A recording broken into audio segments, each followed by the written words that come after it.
If death is not on the table, are you really playing?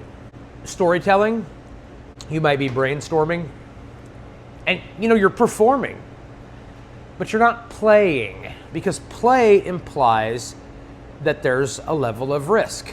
But risk is where the consequences are implied. So this isn't about killing characters for fun. This is about creating the stakes so that every door, every room, every choice you make matters. And I'm just gonna say this, if you've been playing for years without a single real casualty, you might be protecting your players, but you're also robbing them. Let's get into why death should be on the table every single session. Modern gaming, due to heavy influence from the video game industry, they treat player death like game over. Something to avoid, to delay, something that ruins the story. So they just patch it. Too many death saves, too many revivify scrolls, and then over-level partied and under-leveled encounters. It's the but my backstory logic. Here's the truth. Death isn't the end of the story. Death is what gives the story its weight. The moment you remove the threat of death, the game becomes a performance art. Everyone's acting like it's something dangerous, like something dangerous might happen, but nothing ever is. It's like playing a game of poker where nobody can lose money. You still bluff, you still play, but deep down, it really doesn't matter.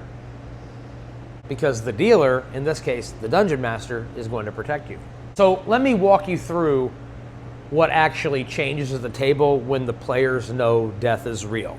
The first thing is they move with purpose. There's no more hour-long banter about whether to open a door or not, and then the longer they delay, the more danger approaches. They read the world like it's a survival manual. A bubbling pool, strange mushrooms, the oddly cold hallway. Every detail starts to matter again. Players start asking real questions. Not the random vague, hey, can I make a perception check? But the how far apart are the footprints? Is the blood fresh? Is it dry? Do I hear anything when I put my ear to the door? They're no longer just playing their characters, they are inhabiting your world. And of course, they make plans.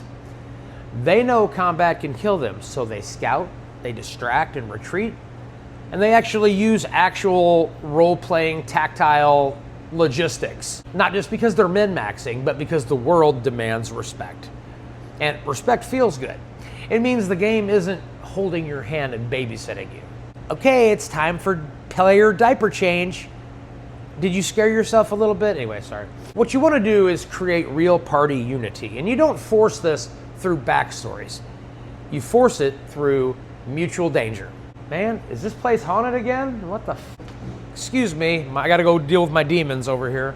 The joys of restaurant ownership. The players remember to guard the squishier characters. They argue over who has the last healing potion. When your players start planning their escape routes before a fight actually begins, that's not toxic, that's the trust. Even the loudest lone wolf role player suddenly cares about the group dynamic when he's on his death timer and someone risks their own safety to drag him out of a burning room. You don't need a session 0 where everybody pledges friendship. You need a world with real consequences. That game bonds them, if you let it. One of my players, we're gonna pretend his name is Lance, he built this dumb, cocky fighter, the kind of guy who would just flirt with the cultists just to start fights. Now, Lance never really engaged, he just joked. He drank, he rolled dice, took a little too long at smoke break time. He was there, but he was not in it until one session. They were cornered in an old tannery cellar. Bad rolls and bad plans, and they were trapped. Lance says, I'm gonna hold them off while you guys run. He wasn't doing this to be a hero. He was doing it because he saw the math, and he knew somebody was going to die. Lance made a choice. There was a hush around the table. Nobody laughed. Now, nobody stopped him either. He screamed something stupid, I don't remember what it was, and he charged. Now, he died in 2 rounds. You know, no glory, no blaze of cinematic fire, just gone. And the rest of the party just ran. And that moment changed everything for Lance.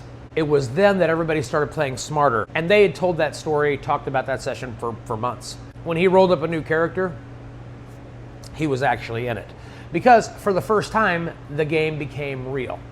And you can't script that. You can't write that into your backstory or campaign notes. It's something only death can do. Let me go check my demon-possessed Evan again. We're having mechanical problems this morning. But some players might say, well, it's not fun if I die all the time. Well, don't die all the time. Play smarter. I'm going to deal with the pushback. If a player says, well, it's not fun if my character dies. Okay. It's not fun if your character dies cheaply. But if the death is earned, if it's meaningful, if it's one that, is a pivotal moment in the session, in the story, then that's the best moments of the game. Your modern 5e era players are going to be like, I spent hours on my backstory. And that's fine, but the backstory is just potential, and it becomes real at the table. And if your story needs to be invincible to be meaningful, it's probably not that good. And you should probably just go play a video game with infinite respawns. Just saying. So players will be here for like, I'm here to play a collaborative story. Then let's collaborate with risks. Stories Without Loss, they're game commercials. They're mythology. And then some people would be like, okay, with newer players, you got to take a break. No. That's exactly the opposite. New players, they're used to losing in games. They die in Elden Ring, Dark Souls, Fortnite, Call of Duty, oh my God, Winner Chicken Dinner, PUBG, all that stuff. What they're not used to is their death having meaning. So you explain the rules and you warn them, you let them learn. And when they live through it or they die in a way that's meaningful, they get it. And what you're not doing is programming a new player to expect to just live through anything. That's the problem. The dungeon masters being nice to the new guy, that is how you get to a place where death is not allowed or it hurts my feelings. Go check my oven. Be right back. So how do you do death right? Well, first thing is you don't be cruel. You don't need to run a meat grinder. I mean, we can do like session, level 0 funnels. That's completely different. But you just need to make death possible. Give them some foreshadowing, telegraph the danger, okay? And treat death at the game like an earned thing, not something to be shunned. Treat it with respect. Tell the players the risk, give them the sign, kill it with a full warning that they chose to ignore. Use morale checks. Let monsters flee. Use reaction rolls. Let monsters negotiate.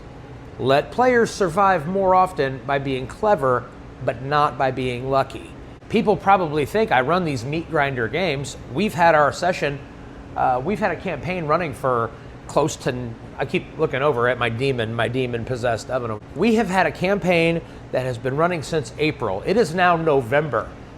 There has been, are you ready for how many deaths? Are you ready for how many deaths there have been? Now, there has been a few people that fell into their death timer. There has been 0 deaths. 0 deaths. There's been none.